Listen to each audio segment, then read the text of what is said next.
Bienvenue dans Capital Humain. Je suis Magali Siméon, ancienne dirigeante, membre de Comex dans des grands groupes et coach. J'ai vu à quel point les équipes, le capital humain peut transformer une entreprise. Mais la réalité est parfois difficile. Est-ce que vous avez du mal à attirer ou garder les meilleurs talents? Est-ce que vous êtes parfois frustré devant certains départs? Ou est-ce que vous vous demandez combien de vos salariés se lèvent chaque matin avec l'envie de donner le meilleur d'eux-mêmes? Dans ce podcast, nous proposons des histoires inspirantes et vraies, des stratégies concrètes pour transformer votre capital humain en un véritable levier de succès. Alors, est-ce que vous êtes prêt à transformer ou améliorer votre approche? Abonnez-vous et rejoignez-moi chaque semaine pour partager vos défis et célébrer vos succès. Si l'IA vous fait peur, un peu, beaucoup, passionnément, si vous vous dites qu'elle peut peut-être vous remplacer ou si vous vous demandez encore à quoi ça peut bien vous servir en tant qu'RH, alors cet épisode est fait pour vous, pour comprendre de façon simple et très explicite qu'on a tous un peu peur, qu'on ne sait pas tous très bien faire, mais qu'il y a quand même des solutions pour être aidé. Bonne écoute. Bonjour Lobna. Bonjour Magali. Lobna, pour commencer, est-ce que tu veux bien raconter ton parcours qui est très riche pour nos auditrices et nos auditeurs? Avec grand plaisir. Et la bonne nouvelle, c'est que j'ai appris à le pitcher assez rapidement. Super. Super. Donc, je m'appelle Lobna, je suis DRH, ex-DRH depuis peu. Et en fait, j'ai exercé la fonction de DRH pendant un peu plus de 15 ans. Et ce qui caractérise mon parcours que je vais pitcher en quatre items importants en fait. Le premier, c'est que j'ai un parcours de généraliste puisque j'ai toujours occupé le spectre RH en mode 360 degrés. Donc d'abord à des niveaux très opérationnels, puis petit à petit en prenant des fonctions des fonctions de direction tout simplement, avec toujours des opérations et de la stratégie. Ça pour moi c'est important. Le deuxième élément fondateur de mon parcours, c'est le côté plurisectoriel. Ça s'est fait un petit peu par la force des choses, mais j'ai eu la chance de travailler dans le retail chez Geox et Calvin Klein, dans les cosmétiques, chez Revlon, j'ai travaillé dans la restauration pour le groupe Compass, puis dans la tech et la com chez Ogilvy Paris, Schoolab et Mappy.com pour ceux qui se souviennent. J'étais aux manettes RH à l'époque où Mappy a explosé.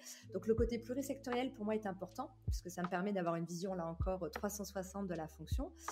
Le troisième élément important de mon parcours, c'est les typologies d'entreprise.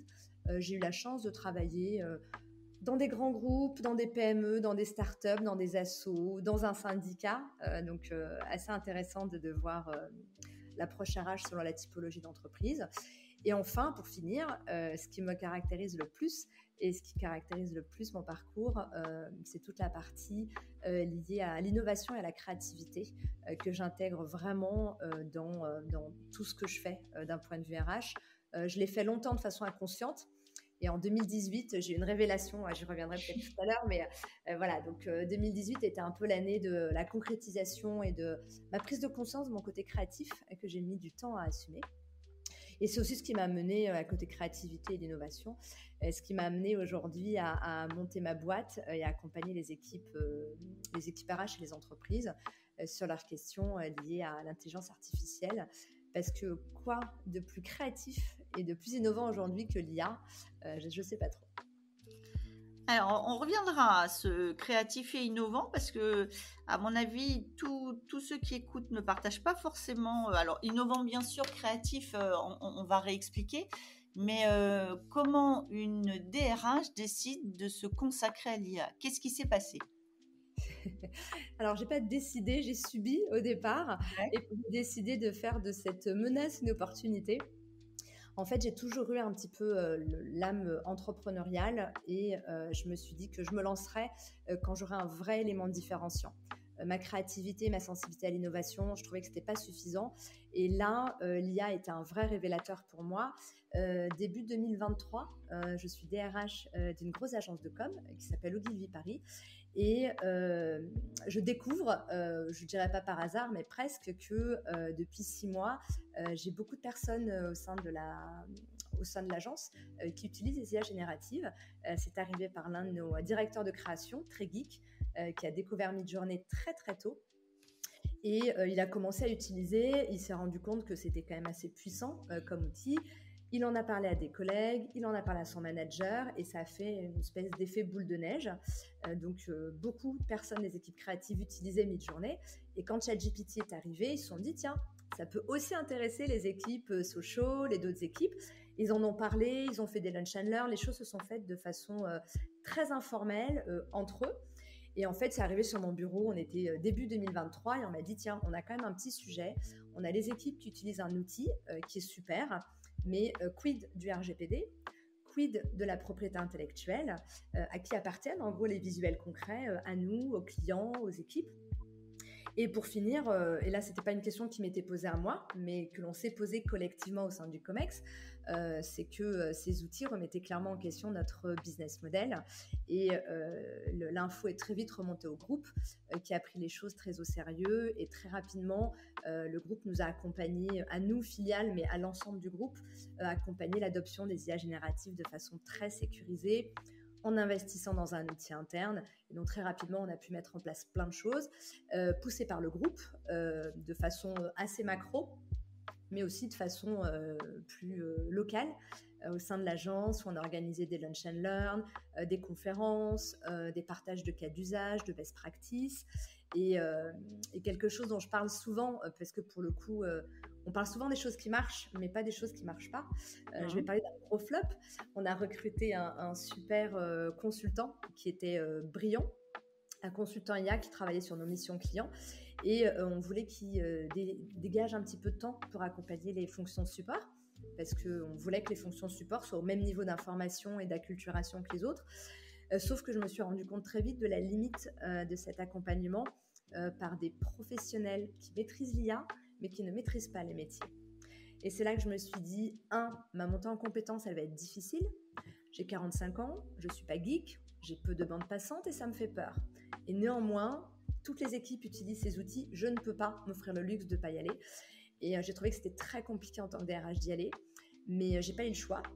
Donc, j'ai fait mon petit chemin et c'est tout simplement ce qui m'a amené petit à petit à me mettre à mon compte en me disant il y a un vrai sujet, il y a d'autres DRH qui vont se retrouver dans les mêmes difficultés que moi et comme j'ai déjà un petit peu essuyé les plâtres, je vais être ravie de les accompagner. Tu as prononcé un mot que tout le monde ne prononce pas et qui pourtant est dans beaucoup de têtes, et je le vois moi, y compris dans mon équipe. Tu as dit, et ça me fait peur. Qu'est-ce qui te faisait peur et comment tu as dépassé cette peur ? Alors, le comment je l'ai dépassé, je pense que c'est l'instinct de survie, entre guillemets. J'ai pas eu le choix. C'était déjà dans mon entreprise. Je peux pas me dire DRH créative et innovante et ne pas m'approprier ce type de solution. Et je peux pas non plus être en décalage par rapport à des équipes dans lesquelles on a beaucoup de geeks, beaucoup de jeunes tech. Donc, il faut accompagner une culture et il faut incarner cette culture. Donc, j'ai dû m'y mettre un peu par la force des choses. Et ça me faisait peur parce qu'on était au tout début. On était début 2023. Il y avait beaucoup, beaucoup moins de littérature qu'aujourd'hui. Les cas d'usage, il a fallu se les créer, comprendre un petit peu ce que c'est, comment ça marche, les risques en termes de RGPD, les risques en termes de biais. Enfin, on se pose mille et une questions. Et quand on est DRH, on ne se donne pas le droit à l'erreur. Donc, on se dit, si j'utilise un outil que je me plante, les conséquences, elles peuvent être plus, je ne vais pas dire dramatiques parce que ça ne fait pas couler la boîte non plus, mais ça peut quand même être gênant. Et j'avais peur parce que j'avais 45 ans et que j'avais peur d'être dépassée par d'autres RH plus jeunes, plus geeks, qui se seraient appropriés cette solution et auraient fait mon job mieux que moi. Donc, voilà, la peur qui m'a fait y aller. Et la peur est toujours là aujourd'hui. Je peux pas, et je suis très transparente dessus, sauf que maintenant je sais de quoi j'ai peur. Et au moins, vous savez, quand on a peur, on entend un bruit. Alors, est-ce qu'on va on ouvre la porte ou pas? J'ai pas eu le choix, donc j'ai ouvert la porte, mais au moins je sais de quoi j'ai peur, et ça me permet aussi d'agir en conséquence. Quand tu dis je sais de quoi j'ai peur, ça veut dire que tu sais ce qu'il y a derrière la porte, ou tu sais ce qui te fait peur à toi, ou les deux? Un peu les deux. Maintenant que je sais ce qu'il y a derrière la porte, ça me permet aussi d'être un peu plus sereine parce que j'ai identifié mon ennemi ou j'ai identifié la bête. Donc, je sais quelles sont mes armes. Et mes armes, c'est tout simplement mon libre arbitre. C'est la capacité que j'ai à ne pas prendre pour argent comptant ce qu'une IA générative va me proposer. C'est le fait de me dire que son travail, ce que va me proposer une IA générative, dépend de ce que moi, je vais lui demander en entrée. Donc, si moi, en fait, j'ai la main dessus, en fait, c'est ça que je veux dire. Donc, j'ai des arguments pour maîtriser la bête. Voilà, donc si je maîtrise mon job, je sais que je vais pouvoir être critique à l'égard de ce qu'elle me propose parce que j'ai l'expertise métier, l'IA ne va pas me remplacer tout de suite. Elle me remplacera peut-être dans quelques années, mais ça me laisse encore un petit peu de temps. Et alors justement, tu as parlé de biais, je sais que tu parles souvent d'éthique et d'IA. Avant qu'on commence à parler des use cases vraiment pour les DRH et ce que ça peut leur apporter, qu'est-ce que tu peux nous recommander pour que notre utilisation de l'IA soit éthique? Alors éthique, c'est un grand mot, mais en tout cas, toi, tu fais quoi pour te dire que ce que tu fais garde son sens et garde une contribution, un impact positif au monde? C'est une grande question et ton podcast, il dure que 20 minutes, Magali. C'est pour ça que j'ai enlevé éthique, tu vois, j'ai essayé de restreindre un peu. Dis autrement, c'est comment tu utilises l'IA, toi, en te disant, ok, je suis alignée et cohérente, congruente, j'aime bien ce mot, je suis congruente avec ce que je fais. Ça tient à quoi? En fait, il y a beaucoup de choses, mais je vais commencer par l'essentiel, c'est que déjà, je sais que ça consomme beaucoup les ressources de la planète, donc je choisis là où j'utilise l'IA et là où je ne l'utilise pas l'IA. Quand on regarde la chaîne de valeur RH depuis le sourcing jusqu'à l'offboarding, l'ensemble de la chaîne de valeur RH, et pareil pour tous les autres métiers, hein, l'ensemble de la chaîne de valeur RH est concerné par l'intégration de l'IA. Après, l'idée, c'est pas d'en mettre partout. Il y a des tâches qui sont ce que j'appelle des tâches IAisables, ce sont des tâches qui sont récurrentes, qui prennent du temps, qui ont peu de valeur ajoutée. C'est celles-là dont on peut se délester au profit de tâches plus centrées vers nos collaborateurs, les candidats, l'extérieur. Donc déjà, il faut se dire, j'en mets pas partout. Et quand j'en mets, et ça pour moi, c'est un fondamental, la question que je me pose, c'est pas juste là où ça va me faire gagner du temps. Moi, je me dis, il faut que ça me fasse gagner du temps, certes, donc de la productivité, mais je veux que ça augmente mon efficacité opérationnelle et je veux que ça crée de la valeur pour moi en tant qu'utilisateur, mais aussi pour mes clients internes, que ce soit mes managers, mes clients, mes candidats, mon COMEX. Donc, le côté productiviste de l'IA, moi, me fait peur si on le décorrèle de la création de valeur. Et on aborde souvent la question de l'IA par l'outil et par la productivité. Et moi, en tant que collaborateur, on parle de productivité, je ne me sens pas concernée. En revanche, on parle du développement de mon employabilité, de mon efficacité opérationnelle. Je vais pouvoir faire mon travail, le faire mieux, plus vite, avec plus d'impact et moins d'efforts. Là, ça me parle et j'ai envie d'y aller. En revanche, on me dit que je vais être productive. Honnêtement, je ne suis pas sûre que ce soit ça mon driver, en fait.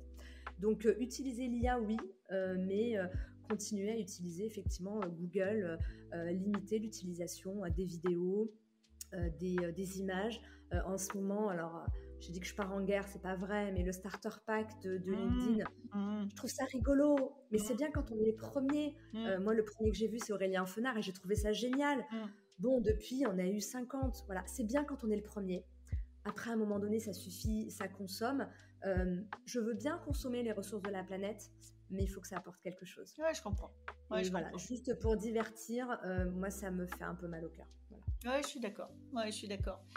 Hier, je discutais avec mon fils et on avait une question, on n'avait pas la réponse, mais un truc bête, et il m'a dit, je vais demander à ChatGPT. Et je lui ai dit, non, tu demandes à Google, mais pas à ChatGPT. Donc, il m'a dit, pourquoi? Donc, on est allé comparer. Et effectivement, alors, de mémoire, il y a 4 fois plus de consommation sur ChatGPT que sur Google, qui est déjà... Et donc, oui, on a besoin, y compris dans nos entourages et auprès de nos jeunes, de rappeler que c'est pas juste fun, quoi, et qu'il faut faire attention. Tu as parlé de la chaîne de valeur de RH, hein, donc du sourcing jusqu'à l'offboarding. Toi, et après on parlera de comment tu accompagnes tes clients RH sur ces sujets-là. Où est-ce que tu penses que l'IA a le plus d'apport sur cette chaîne de valeur? Ouais, comme je te disais tout à l'heure, je pense que les tâches qui sont récurrentes, qui sont répétitives et sans valeur ajoutée. Alors après, tout est porteur à confusion, débat, mais c'est assumé. Quand on parle de tri de CV, je pense que l'IA est un vrai plus parce que bien souvent, un humain, quel qu'il soit, ne peut pas aller étudier tous les CV. Après, là où il faut faire là où il faut être vigilant, on en parlera peut-être tout à l'heure, c'est sûr, effectivement, les biais, la discrimination, toutes ces questions-là, où l'IA-Act apporte de vraies réponses. Donc, je veux bien prendre 2 minutes après, si tu veux, Oui. pour en parler. Mais voilà, la présélection de CV peut être un vrai sujet. Donc sur la partie, donc le matching de CV avec une offre, ça c'est pas nouveau. Les réponses automatiques aux candidats, là encore c'est pas nouveau, mais là on peut faire des choses un peu plus personnalisées. Donc là on monte quand même d'un cran et on arrête les candidatures qui restent sans réponse. Sur la partie administration du personnel, on peut faire des contrats en 3 secondes. Pareil pour les avenants, on peut rédiger des lettres des attestations. Enfin, il y a plein de choses qu'on peut automatiser avec ou sans IA générative d'ailleurs. Il y a des choses qui ne sont pas nouvelles. L'IA est juste un accélérateur, mais l'automatisation, il y a déjà plein de choses qui se font sans IA. Donc c'est aussi important de le rappeler. On peut aussi sur la partie formation, toute la partie pédagogique, créer des quiz, des use cases, c'est des choses auxquelles on ne pense pas. Moi, ce que je trouve assez puissant, c'est la création d'assistants IA qui sont personnalisés. Et là, pour moi, c'est game changer. Ça nécessite juste un petit peu de technicité pour se créer ses propres assistants. Et je ne parle pas d'agents volontairement, mais quand vous avez des assistants IA qui répondent à 80% des questions de vos collaborateurs ou aux questions de niveau 1 posées par les candidats, c'est de la charge mentale en moins, c'est de l'efficacité en plus. Ça, pour moi, c'est game changer. Et après, on peut, en tant que RH, recruteur, gestionnaire paye et autres, se créer ses propres assistants en fonction des tâches qui sont récurrentes, en fait. Si, par exemple, dans le podcast dont on parlait tout à l'heure, donc, que j'ai réalisé avec Perrine Vincé-Soulier, elle parle étape par étape de comment faire sa veille. Le temps qu'on prend aujourd'hui à faire de la veille, on peut, ça c'est game changer pour moi. C'est un use case qui est, après ça nécessite un petit peu de technicité comme je disais pour paramétrer son assistant, mais on peut tous le faire. Il suffit d'avoir les bons tips pour être sûr qu'il ne va pas nous inventer des jurisprudences ou des choses comme ça, mais c'est un vrai use case. Et là encore, voilà, on peut en mettre partout. Après, il faut en mettre là où ça crée de la valeur et pas que là où là où il y a des gains de productivité. On reviendra sur les assistants IA. Oui, je veux bien que tu nous parles un petit peu des biais, de comment on utilise l'IA et en se disant qu'on n'est pas en train de reproduire un monde qui n'est pas forcément le monde qui nous correspondait.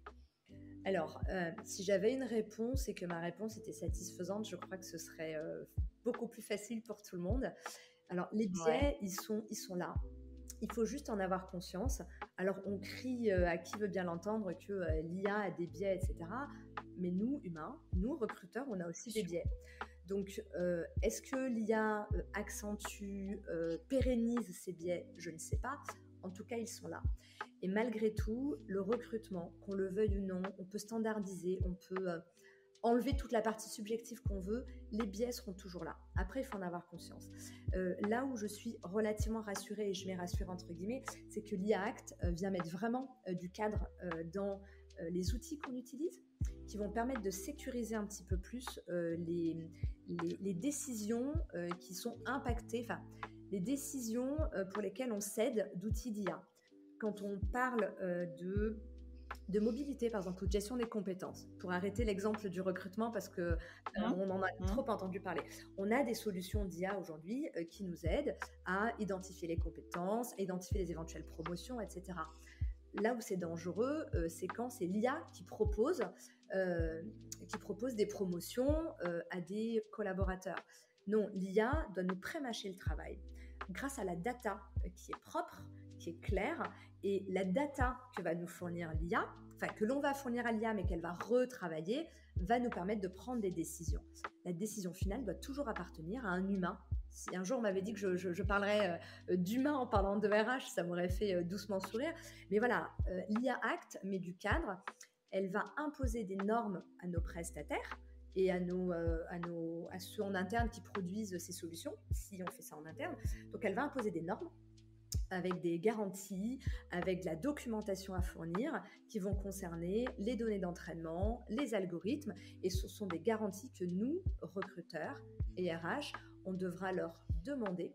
Et ce qui va aussi sécuriser un petit peu plus, limiter les biais, la discrimination, etc. De là à dire que l'IA Act va résoudre le problème, je ne sais pas. En tout cas, elle met un cadre qui nous contraint tous, mais dans l'intérêt de tous également. Oui, bien sûr. Oui, bien sûr. Alors, revenons donc tu nous as dit, j'appelle pas ça un agent, j'appelle ça un assistant. Donc, je veux bien que tu nous dises quelle différence tu fais. Et surtout, j'aimerais que tu nous dises comment est-ce qu'un DRH peut commencer. Et je sais que toi, entre autres, tu proposes des solutions. Donc, est-ce que tu peux nous en dire un peu plus pour les premiers pas sécurisés dans ce nouvel univers? Donc, agent, assistant et comment je commence? Ok.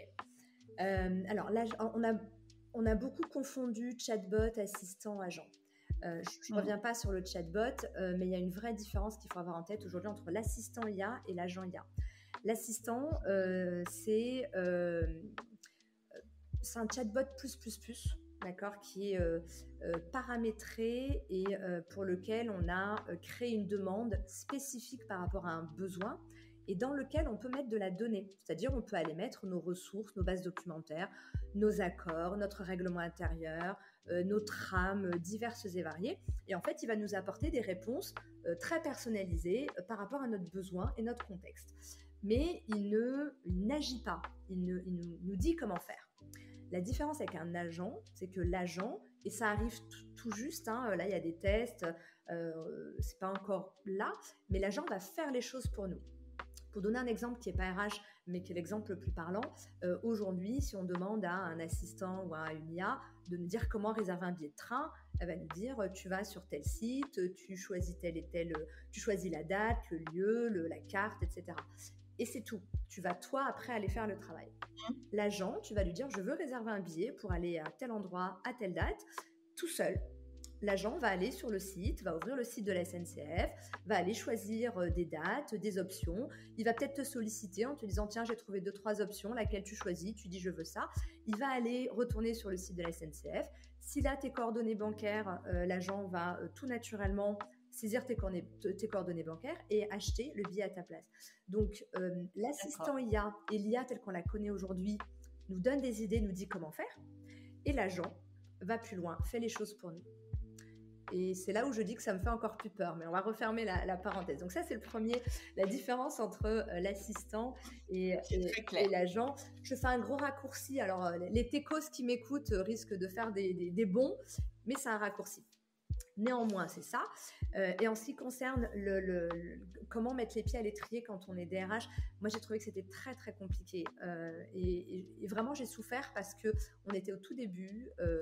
Je n'ai pas trouvé au tout début de ma recherche, j'avais besoin de quelqu'un qui comprenne mon métier et qui maîtrise les IA pour que ce soit fluide et qui connaisse mes contraintes. Je n'ai pas trouvé ça, donc j'ai commencé par me former et j'ai été super bien accompagnée par AI Forward, donc c'est un organisme de formation qui fait de l'acculturation à l'IA. Et quand j'ai voulu aller un petit peu plus loin, donc j'ai regardé beaucoup de tutos, j'ai testé plein de choses et petit à petit, des RH sont arrivés comme Pierre Monclos, comme j'ai rencontré Perrine Vincé, qui fait aussi partie des premiers DRH à s'être approprié cette techno. J'ai suivi un parcours certifiant IA RH. Plus récemment, là, je me suis formée pour être formateur en IA. Enfin, voilà, j'ai eu besoin d'avoir des garanties en me disant là, c'est bon, t'as le niveau, t'es sûr. Mais la passerelle entre IA et IA appliquée au RH, elle n'a pas été simple. Et c'est aussi ce que je propose aujourd'hui, où j'ai créé une formation sur mesure, donc avec Perrine Vincet, qui est une ancienne DRH de filiale de chez Free. On a vraiment créé un bootcamp de 2 jours, pensé par les RH, pour les RH et les avocats, les juristes et les métiers connexes. Et en fait, on part sur 2 jours et on commence par le niveau 0. Et très vite, on monte en puissance. On aborde beaucoup de sujets théoriques, la transfo, les enjeux pour les RH, les audits métiers, l'IAC, les risques, etc. Et on aborde aussi beaucoup les questions opérationnelles par les cas d'usage, mais surtout par des cas d'usage de nos participants. Nous, on les accompagne là où eux ont envie d'aller. Et ils partent du J1 où ils ont des connaissances. Tout le monde n'est pas complètement néophyte. Donc, on aligne tout le monde sur le J1. Et le niveau 2, J2, ils repartent de là. Ils ont créé leurs assistants, personnalisés à leurs besoins. Et là, on a eu la dernière session mercredi et jeudi dernier. On n'arrête pas de recevoir des petits messages. Ils sont en train de tester des choses et tout. Et c'est juste génial. Et ça me conforte dans mon parti pris qu'il faut connaître les métiers pour vraiment pouvoir accompagner les métiers. Je n'irai pas accompagner des équipes marketing ou financières, par exemple. Voilà. Merci beaucoup, Lobna. Pour ceux qui écoutent, Lobna Kaleja, vous la trouvez sur LinkedIn où elle est très active. Donc, n'hésitez pas, si vous êtes intéressé par son bootcamp, à prendre contact avec elle. Elle n'en a pas parlé non plus, mais Lobna a un podcast qui est vraiment spécialisé de façon très pédagogique au sujet de l'IA et dont le titre est Besoin de rien, envie d'IA. C'est tout un programme, donc n'hésitez pas à aller l'écouter. Vous trouverez le lien en dessous. Et je vous dis à bientôt. Merci Lobna. Merci beaucoup Magali pour l'invitation. Voilà. L'IA, en fait, quand on sait ce qu'il y a derrière la porte, ça fait moins peur. Et quand on s'organise et qu'on se fait aider pour passer derrière la porte et commencer à pratiquer, parce qu'on parle de pratique, eh bien, les choses changent. La peur peut être toujours là, mais la peur n'évite pas le danger, n'est-ce pas ? Alors, il va falloir y aller. Merci d'avoir été avec nous aujourd'hui. Si vous avez aimé cet épisode, pensez à le partager avec vos collègues ou avec d'autres dirigeants et à nous laisser une petite note. Ça fait toujours plaisir et ça nous aide beaucoup. Vous souhaitez en savoir plus? Abonnez-vous pour rester avec nous et sentez-vous libre de nous faire part de vos réflexions en commentaire. J'adore ça. Et si vous avez envie de partager votre histoire ou vos expériences, n'hésitez pas à me contacter sur mon site Lily facilite la vie info. À bientôt dans Capital Humain, le podcast pour que les salariés soient heureux et productifs.